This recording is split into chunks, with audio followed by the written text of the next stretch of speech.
Olá, tudo bem? Seja muito bem-vindo, muito bem-vinda.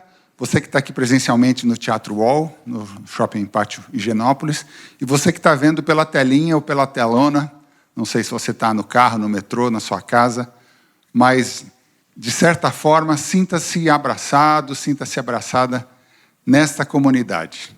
Esse é um lugar comunidade, é um lugar que acolhe, um lugar que apoia, é um lugar que recebe muito bem. E se você quer contribuir para essa continuidade desse trabalho, você pode nos ajudar financeiramente. Você pode mandar sua oferta, seu dízimo, para, anota aí, pix@umlugarcomunidade.com.br, pix@umlugarcomunidade.com.br. Você já tem o seu aplicativo Um Lugar Comunidade instalado no seu smartphone? Se não tem, você está autorizado a usar o celular aqui dentro do teatro agora, tá? Você tem 3 minutos para fazer isso. Essa comunidade pulsa não só durante o sábado, mas durante a semana também. Todos os dias tem uma meditação sobre o livro de Salmos. Essa semana a gente está ouvindo o pastor Edson falar sobre o Salmo 119. Tem vários dias para falar sobre o Salmo 119, que é quase interminável. Mas são reflexões interessantes, culturais e espirituais também. É muito legal de você ouvir já na primeira hora do dia. Outra coisa que acontece durante a semana são as lives de terça-feira à noite. Quando você entra tanto no aplicativo quanto no site, umlugarcomunidade.com.br, você tem ali as informações de horário, você fica sabendo tudo o que está acontecendo. Então, fique atento à programação da semana. Tem PG que acontece presencialmente, tem coral. Tudo isso está avisadinho ali no site. Então, não tem desculpa para não participar dessa programação durante a semana também. Hoje, a gente vai ouvir a mensagem, mais uma mensagem, com o pastor Edson sobre arrependimento e reparação. Agora é o momento que você pode guardar o seu celular, colocar ele no modo avião ou modo silencioso. E se você puder, feche os seus olhos e ore comigo. Te agradecemos, bom Pai, pelo teu cuidado com a gente, pela oportunidade que temos de congregar, de louvar o teu nome e aprender um pouco mais de ti.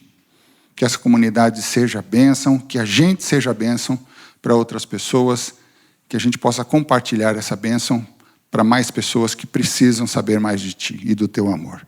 Abençoa nosso sábado, em nome de Jesus. Amém.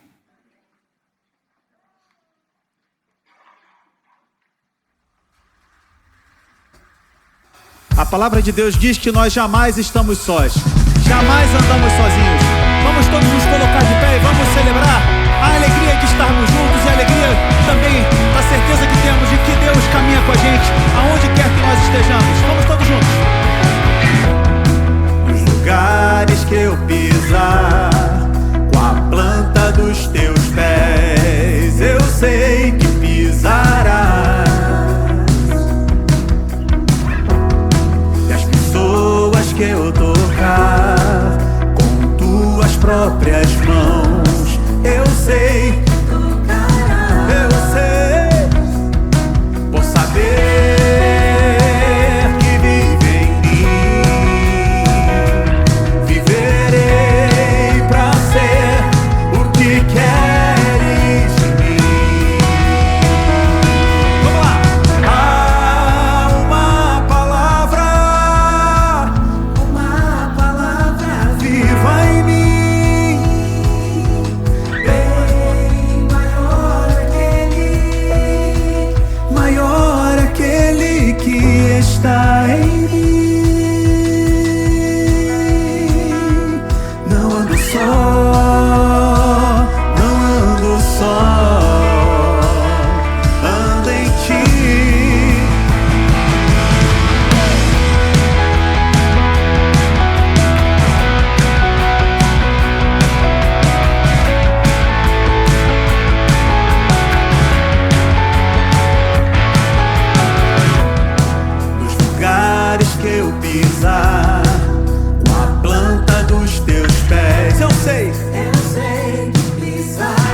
você tocar, o Senhor também vai tocar. As pessoas que eu tocar, Com tuas próprias mãos, eu sei que tocará. eu sei, por saber que vive em mim, viverei pra ser o que queres de mim. Há uma palavra viva em mim, bem maior.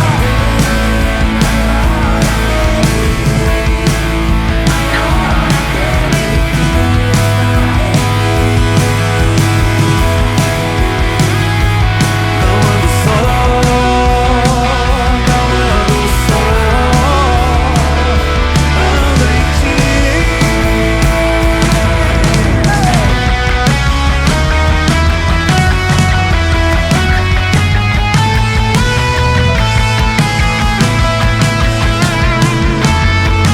E a palavra está viva.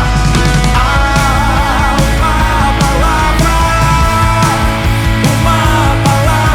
viva em mim, bem maior, bem maior, que está em mim,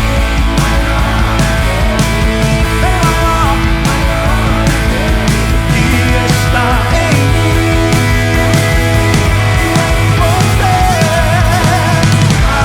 Há uma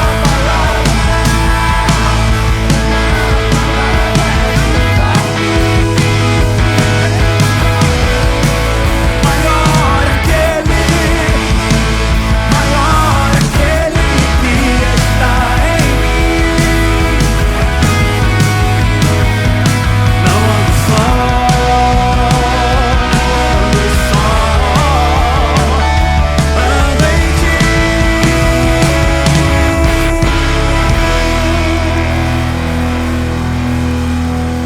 Jamais estamos sós. Jamais estamos sós. Até porque, se temos vida, se existimos, existimos nele, por ele e para a glória dele. E é por isso que tudo que temos, tudo que somos, nosso caminhar, a nossa vida é para a glória daquele que nos dá a vida e que habita em nós, habita no meu coração e no seu coração.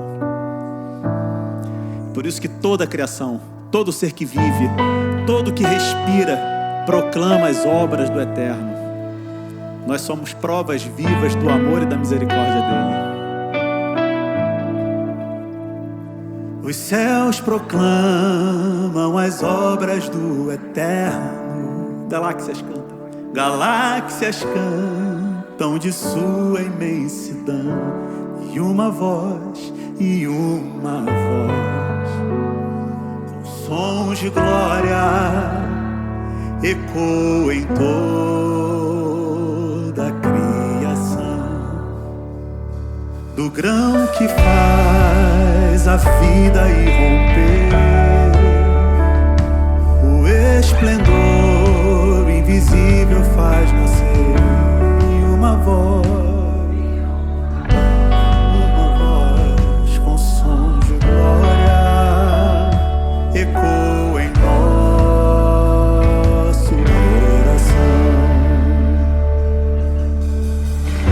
Diante dele nos rendemos, é tudo por ele, tudo por ele. A ele a glória e para sempre, é tudo por ele, tudo por ele.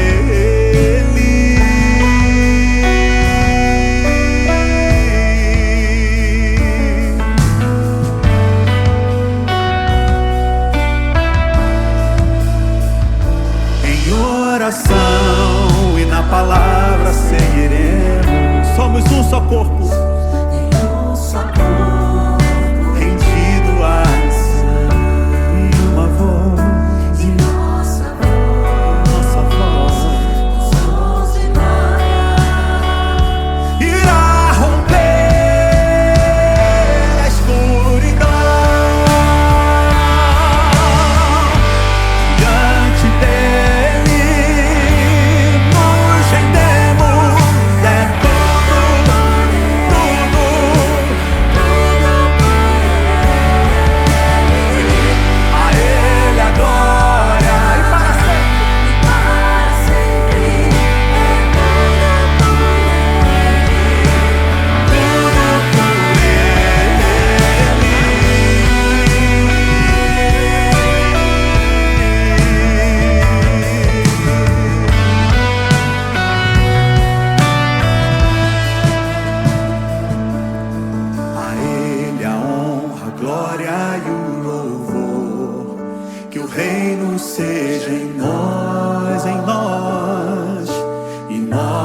vida. A Ele a honra e a glória. A glória e o louvor. Que o reino seja em nós. Que o reino seja em nós. E nossa vida só por Ele. A Ele a honra. E que o reino Seja em nossa vida só por Ele. A Ele a honra, a glória e o louvor. Que o reino seja em nós. E nossa vida diante dele nos rendemos. É tudo por Ele. Tudo, tudo, tudo, tudo. a Ele a glória e para sempre. É tudo por Ele, tudo por Ele. A Ele a glória para sempre. É tudo por Ele, tudo por Ele. A Ele a glória para sempre. É tudo por Ele, tudo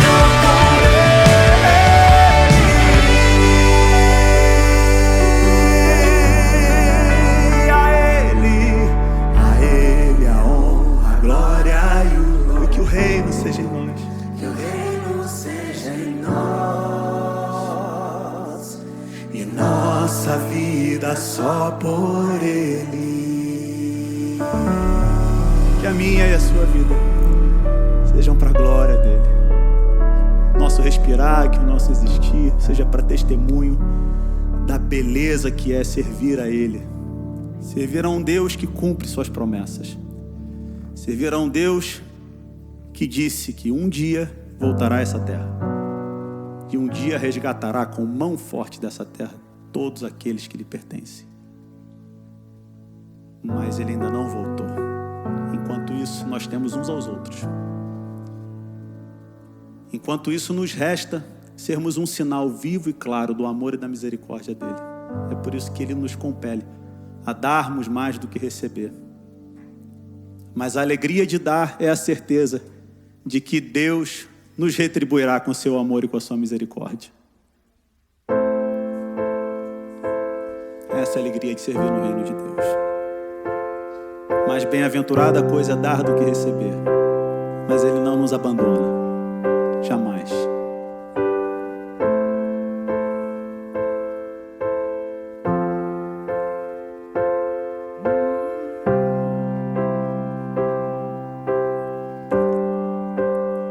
Quanto mais pra gente se encontrar, sinto tanta falta do teu riso fácil.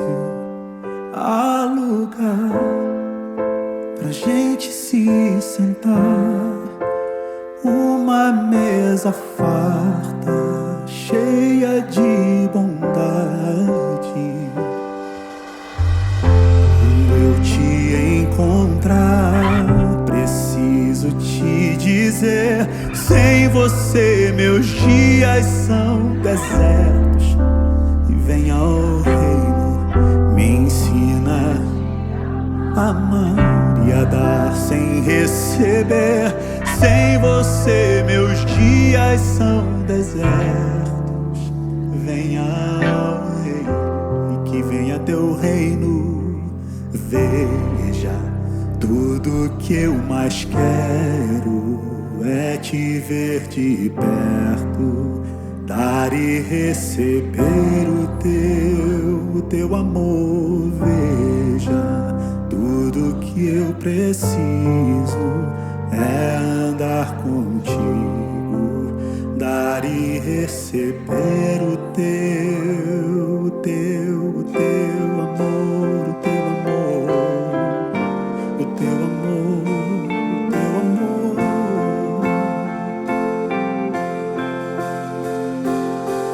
Quanto mais pra gente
Deus voltará a essa terra.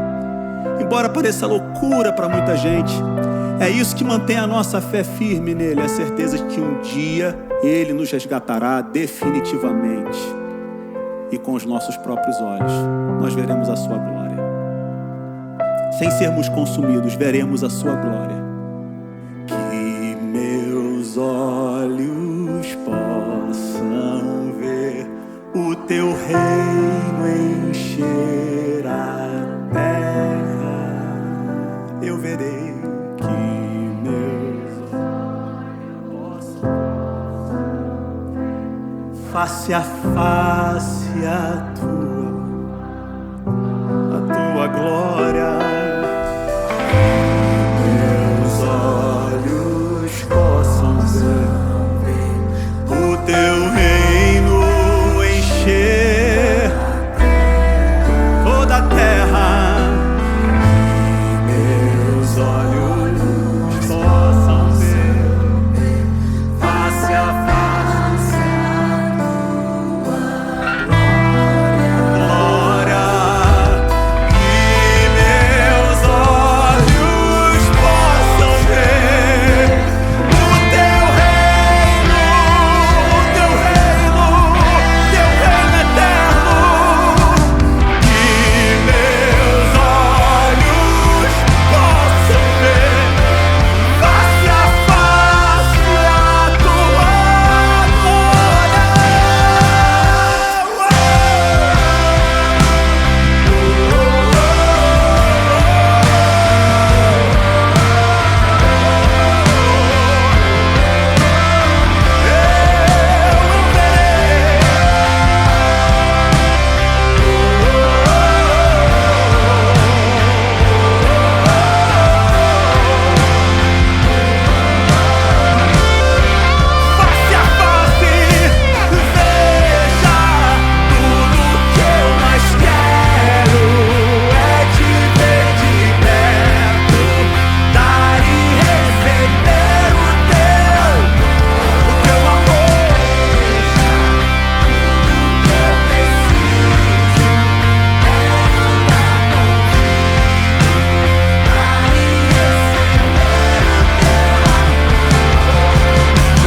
veja, tudo que eu mais quero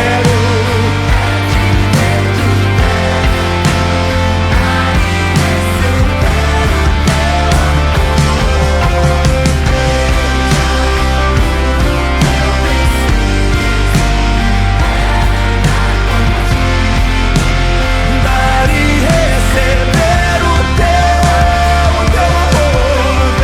Veja, tudo que eu mais quero é te ver de perto, dar e receber o teu amor. Veja, tudo que eu preciso é andar contigo, dar e receber teu amor. É a nossa oração. Veja, tudo que eu mais quero é te ver de perto, dar e receber o teu amor. Veja, tudo que eu preciso é andar contigo, dar e receber o teu amor, o teu amor.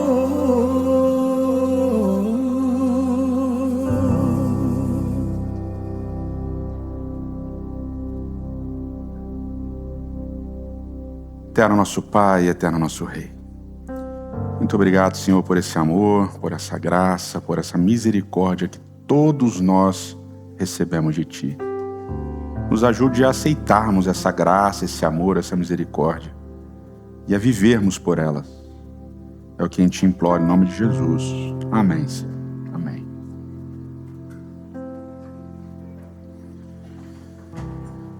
Bom dia, bom sábado. Prazer receber vocês aqui na comunidade, no Teatro Hall do Shopping Pátio, Higienópolis. A gente está na série Arrependimento e Restauração. Uma série, já brincaram comigo que eu sempre falo isso, né? uma série difícil e tal, complexa. Mas é um tema espinhoso, né? Um tema difícil da gente lidar. A gente tem tentado focar nessa série numa mudança de perspectiva que às vezes o nosso cérebro não faz tão rapidamente. A gente tem o costume de sempre se sentir vítima, a gente tem o costume de sempre se ver como vítima das situações, né? A gente se coloca nesse lugar de alguém que sofre as ações dos outros, principalmente as ações negativas. E o nosso cérebro, por uma série de motivos, tem uma dificuldade tremenda de nos colocar no lugar de algozes, no lugar de perpetradores do mal, né? De pessoas que machucam, de pessoas que ofendem, de pessoas que causam o mal para as outras. Mas é super necessário e importante que a gente se coloque nesse lugar, para a gente entender o alcance das nossas ações, das nossas falas, e buscar arrependimento genuíno e reparação. Essa série é baseada livremente num livro acerca dos ensinos de Maimônides, que foi um rabino muito importante dentro do judaísmo, e esses ensinos foram explorados pela rabina Dania Ruttenberg, num livro que ganhou prêmios ano passado e tal. Bom, Maimônides ele ensina basicamente cinco passos para um arrependimento genuíno, para uma reparação que realmente faça sentido, e a gente tem batido nessa tecla porque faz muito sentido, né? O primeiro passo é você entender o que você fez, entender o que as suas ações e as suas palavras causaram nas pessoas e assumir esse erro, né? Assumir essa ofensa, assumir esse mal que você fez.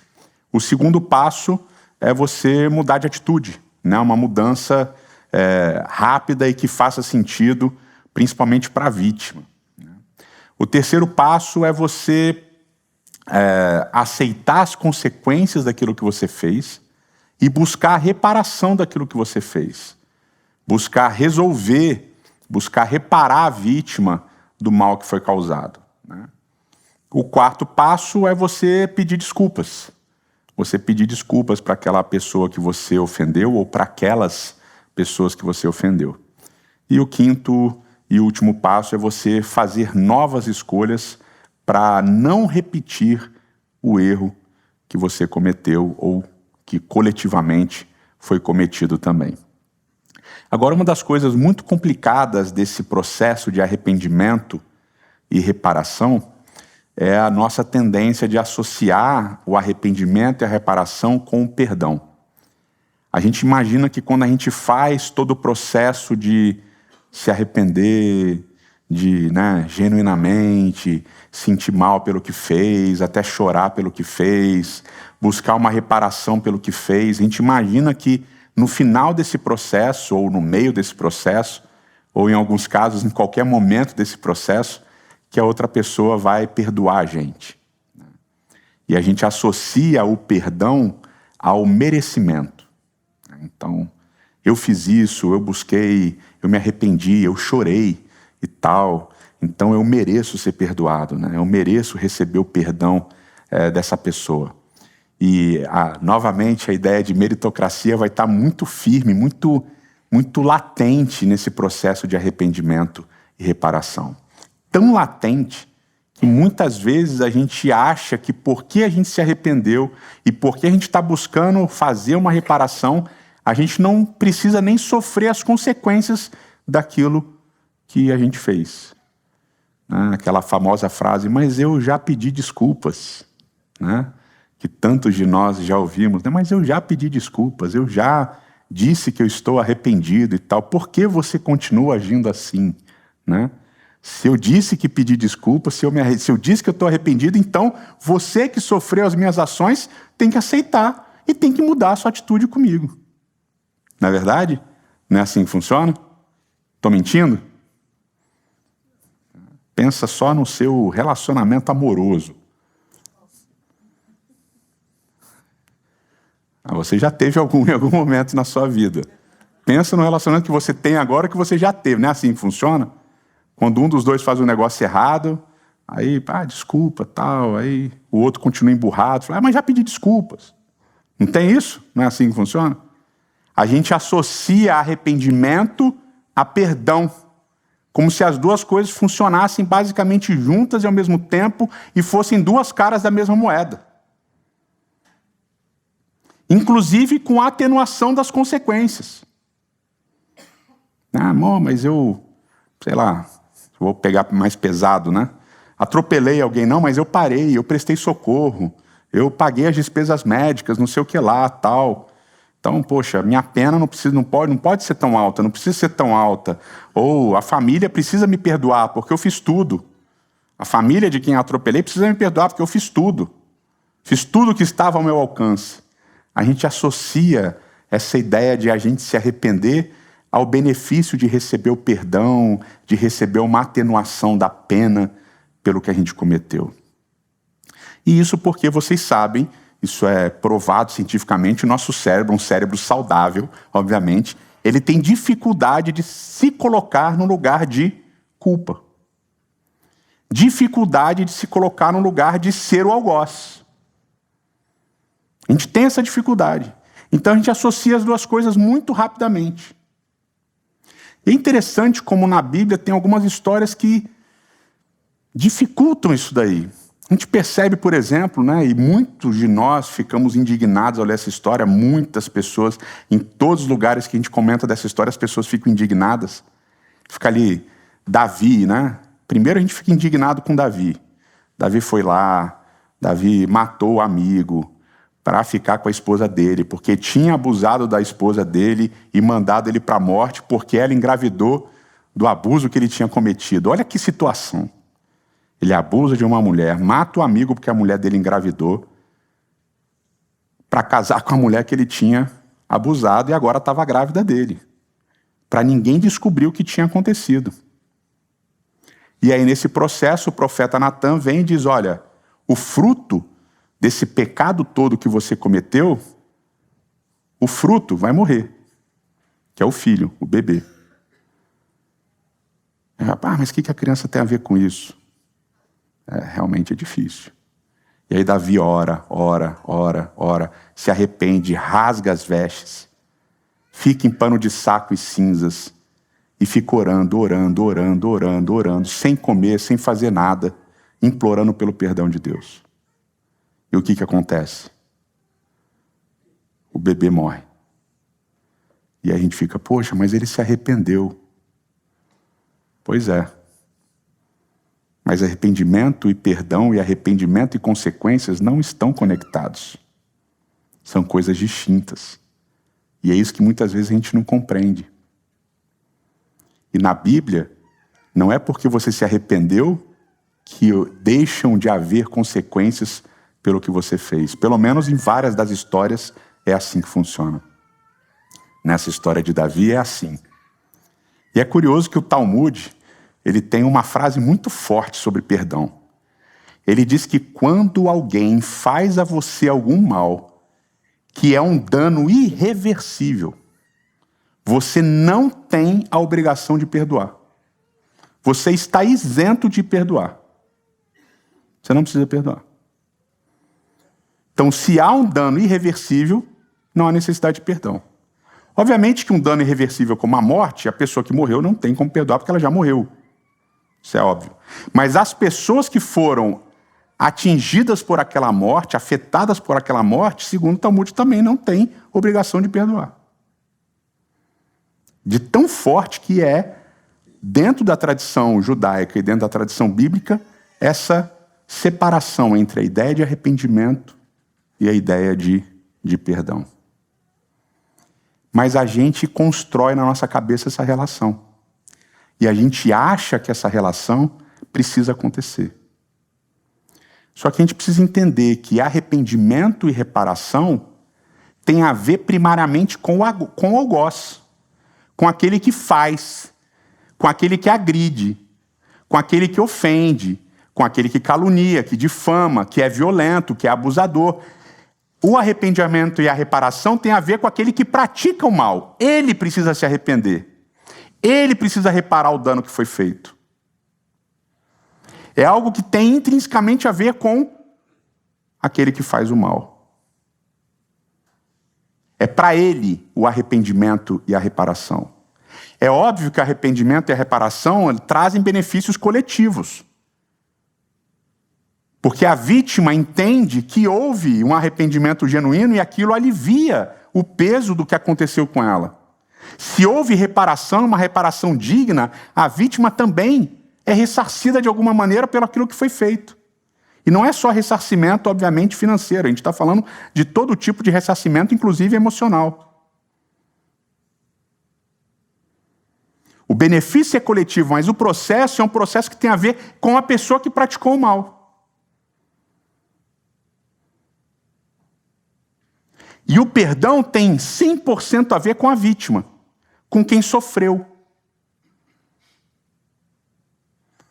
E a vítima perdoa quando ela quer, como ela quer e se ela quiser. E essa é a nossa dificuldade quando nós somos os algozes. E aí ocorre um processo interessante. A gente vitimiza a vítima de novo, porque a gente passa a dizer, pô, mas eu me arrependi, você não vai me perdoar? Caramba, que mimimi, hein? Não, se eu me arrependi, você tem que me perdoar. E a gente muitas vezes coletivamente age assim. Que nem pai com filho, né? Um bate no outro, já devem ter passado, quem tem filho já passou por isso, um bate no outro. Então vai lá e pede desculpa ao seu irmão. Aí vai lá, desculpa. Aí o que pediu desculpa fica esperando, você também fica esperando que o que apanhou fala o quê? Não, está desculpado. Aí ele não fala nada. Fala, não, desculpa seu irmão. Não vou desculpar, não. Como assim não vai desculpar? Ele te pediu desculpa. Dá desculpa para ele, não sei o que lá. Aí gera uma outra briga, né? Aí são duas brigas. A briga para fazer um pedir desculpa e a briga para fazer o outro aceitar as desculpas e desculpar o outro. E a gente força com que as pessoas perdoem. Nossa, mas fulano é muito espinhoso, ele não consegue perdoar, ele não consegue andar com a vida dele. Meu amigo, esse é um processo dele, não tem a ver com você, nem com quem praticou o mal. É a história dele, é o jeito dele, é o processo dele. E a gente precisa mudar o nosso foco para ser uma comunidade em que a vítima tem a primazia, é respeitada, é acolhida. 100% respeitada e 100% acolhida. A gente precisa dissociar os processos e entender que arrependimento e restauração tem a ver com uma mudança que acontece quando a gente fez o mal, na gente que fez o mal. E esse arrependimento e essa reparação vão trazer para a gente um novo momento de vida, uma nova história. E é isso que Davi pede no Salmo 51, quando ele fala do que aconteceu entre ele, Urias e Batseba. Ele diz, Senhor, cria em mim um coração puro, um espírito inabalável. E esse cria, vocês sabem, é o verbo bará, que é o verbo que aparece no início, quando Deus cria tudo. Essa é a nova criação. Senhor, faz de mim uma nova pessoa. O arrependimento e a reparação têm a ver com esse desejo nosso de ser uma nova pessoa. Com esse desejo nosso de realmente não repetir aquilo que a gente fez. De realmente não magoar mais pessoas. De realmente não praticar mais o mal. Arrependimento e reparação não tem necessariamente a ver com perdão, que você vai ou não receber. Mas tem a ver com a mudança que precisa acontecer em você, para você ser uma nova criatura, uma nova pessoa, um novo vaso.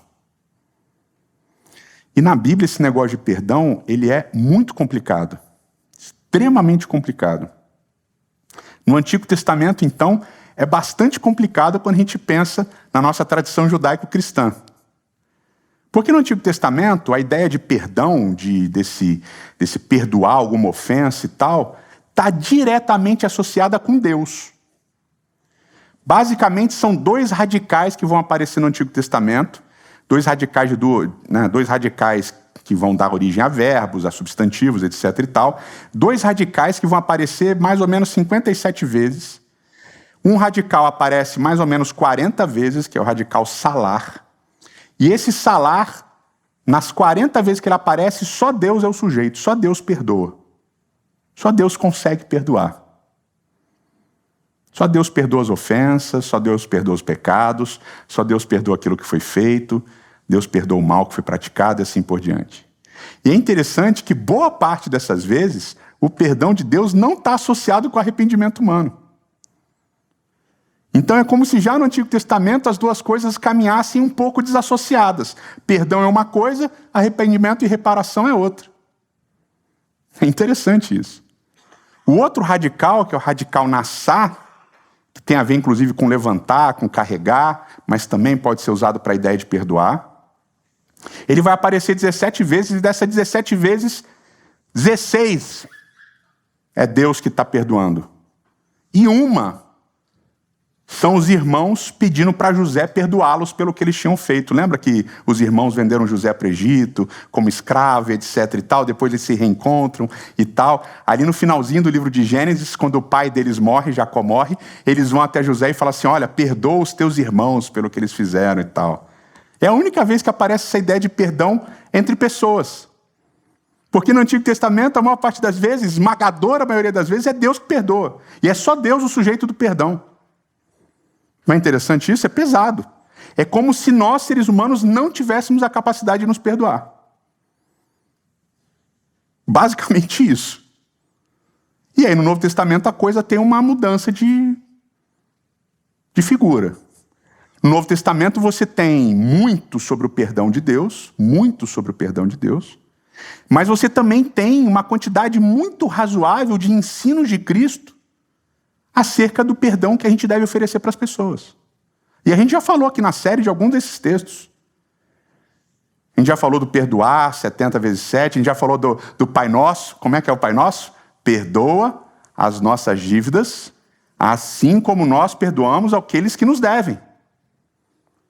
Então há uma quantidade muito razoável de textos no Novo Testamento em que Jesus insta os seus discípulos a perdoarem as pessoas as ofensas. E o princípio para esse perdão é extremamente pesado. Ele diz, como eu perdoo vocês, vocês vão perdoar os outros. Então é pesado. E aí o perdão, ele não tem a ver, novamente, ele não tem a ver com o processo do algoz. Ele não tem a ver com o processo de arrependimento e reparação. É óbvio que ajuda muito no seu processo mental, no seu processo emocional, saber que a pessoa se arrependeu, saber que a pessoa está buscando reparação, a pessoa, a entidade, etc. Saber que alguém está tentando reparar o que foi feito e que alguém se arrepende daquilo que foi feito. É muito bom para a sua cabeça, para o seu coração, na hora de perdoar, saber disso. Mas o processo de perdão, ele também não está relacionado com o processo de arrependimento e reparação. Ele é outra coisa. E vocês, vários de vocês, eu já passei por isso, vários de vocês sabem que existem coisas que foram feitas por nós, por pessoas, pela família, pela instituição, várias instituições, que nunca vão ser passíveis de arrependimento. E muito menos de reparação. Você não vai receber um pedido de desculpas. Você sabe disso. Você sabe disso. Você já passou por isso. Mas o seu processo de perdão não tem a ver com isso. O seu processo de perdão é uma outra coisa. Assim como o processo de arrependimento e reparação tem a ver com o algoz, com aquele que faz o mal, com aquele que pratica a violência, com aquele que fere, que machuca, o processo de perdão tem a ver com você que foi vítima, que sofreu, que foi vilipendiado, que foi machucado, que foi ofendido e assim por diante. Você sabe disso. E o seu processo de perdão é um processo que tem a ver com o perdão que você recebe de Deus. E aí fica bem etéreo. Fica bem subjetivo. E aí fica difícil. Fica difícil da gente colocar em prática. Fica difícil da gente vencer. Mas tem uma frase que eu li muito interessante, de um livro bem engraçado, desses títulos bem interessantes. O livro se chama... Estou com vontade de comer comida japonesa, né? Falei, o livro se shoyu, né? Não faz sentido. Ai, ai. Meus filhos vão me zoar por isso. O livro se chama Perdoe Idiotas. Maravilhoso. Em inglês ele é um pouquinho mais forte, né? É Forgive Assholes. Né? Bem interessante. É de uma reverenda luterana, uma teóloga chamada Nadia Bolz-Weber. E ela diz o seguinte: e se o perdão for como um alicate que quebra a corrente que nos prende?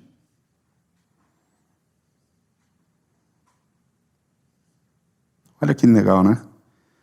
E se o perdão for como um alicate que quebra a corrente que nos prende? Porque quando a gente é maltratado, quando a gente é ferido, quando a gente é machucado, quando a gente sofre violência, a gente fica preso. A gente fica preso emocionalmente. A gente fica preso, muitas vezes, racionalmente. A gente fica preso naquele lugar em que a gente sofreu. Naquela circunstância em que a gente sofreu. A gente fica preso àquela pessoa que fez a gente sofrer. E ela coloca: e se o perdão for como um alicate que quebra a corrente que nos prende? Muito forte isso. E ela continua dizendo: pessoas livres não são controladas pelo passado. Pessoas livres não se ofendem mais facilmente. Pessoas livres não estão acorrentadas ao ressentimento. Elas são livres. O perdão traz essa liberdade de você não estar preso a ninguém e a nenhuma circunstância que aconteceu na sua vida. Você supera aquilo que aconteceu. E isso tem o seu tempo, o seu lugar e o seu jeito na sua vida. E ninguém tem o direito de usar o perdão como uma arma. Você precisa perdoar, senão isso. Você precisa perdoar, senão aquilo. Mas talvez a hora que você começar a ver o perdão como uma libertação do mal que te foi feito, talvez o caminho se torne mais fácil para você perdoar. Mais uma vez eu enfatizo para a gente terminar. O processo de arrependimento e reparação não tem a ver com perdão. Tem a ver com a transformação de nós. A nossa transformação do mal que nós fizemos, do mal que nós praticamos, da violência que nós exercemos. Tem a ver com a nossa transformação em uma nova pessoa. Tem a ver com a libertação da nossa natureza. Uma natureza pecaminosa, que tem essa tendência de querer machucar, de querer agredir, de querer ser violento, de querer ser sujo, de querer jogar baixo. A gente tem isso daí. Aparece em vários momentos. Arrependimento e reparação é a tentativa de sermos livres disso. E oferecer perdão. Oferecer perdão não tem a ver com arrependimento e reparação. Oferecer perdão tem a ver com o seu processo de se tornar uma pessoa livre também. No seu tempo, no seu lugar, do seu jeito. Sem pressa, sem desespero, sem pressão. Mas no seu tempo de ser livre do mal que te fizeram, do lugar que te colocaram, das feridas que te fizeram. É por isso que a música do Emicida é tão bonita, né? Deixe que eu fale e não as minhas cicatrizes. Nós somos maiores do que o mal que nós fizemos quando somos livres em Cristo. E nós somos maiores do que o mal que recebemos quando somos livres em Cristo. Eterno nosso Pai e nosso Rei. Senhor, obrigado pela liberdade que Cristo nos oferece. Essa liberdade que vem do amor, da graça, da misericórdia e do perdão que Ele nos deu. Diz o texto que Ele nos amou primeiro. Ele nos amou quando a gente ainda era pecador, quando a gente ainda era ofensor. Ele nos amou. Ele nos trouxe liberdade. Ele nos trouxe a oportunidade de ainda que algozes, de ainda que perpetradores do mal, nós possamos ser transformados em novas criaturas. E Ele também nos trouxe a oportunidade de, quando sofremos e somos agredidos e violentados, temos a oportunidade de perdoarmos e sermos livres também. Nos ajude, Senhor, a vivermos essa liberdade. Nos ajude a espalharmos essa liberdade. É o que nós te imploramos em nome de Cristo. Amém.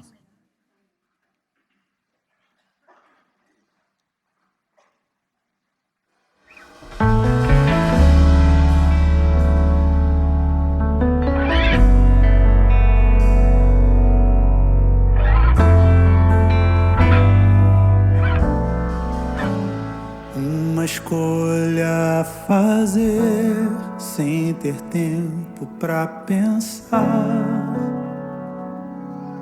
e avaliar pra decidir. 1000 motivos pra negar o chamado que Ele fez e me tornar mais uma vez livre, enfim.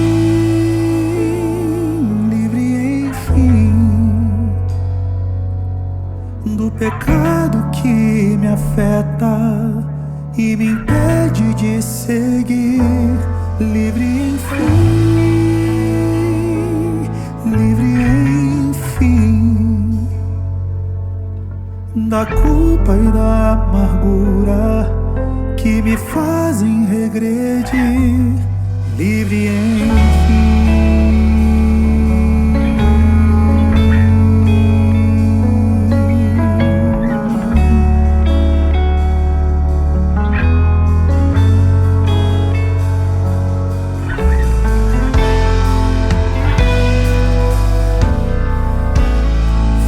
Os olhos para andar, sei que não vou tropeçar.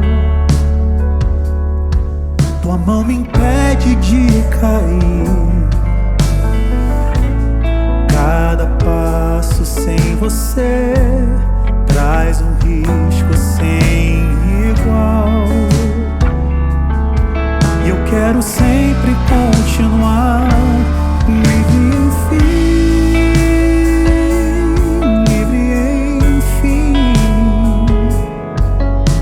Pecado que me afeta e me impede de seguir, livre enfim,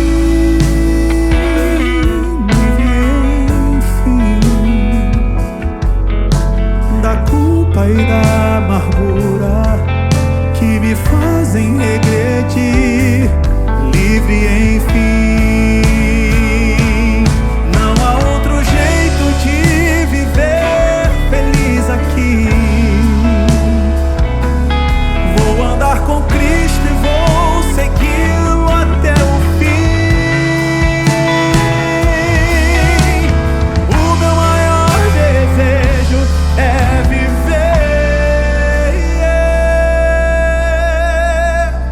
livre enfim, livre enfim, do pecado que me afeta e me impede de seguir, livre enfim, livre enfim, da culpa e da amargura que me fazem regredir, livre enfim.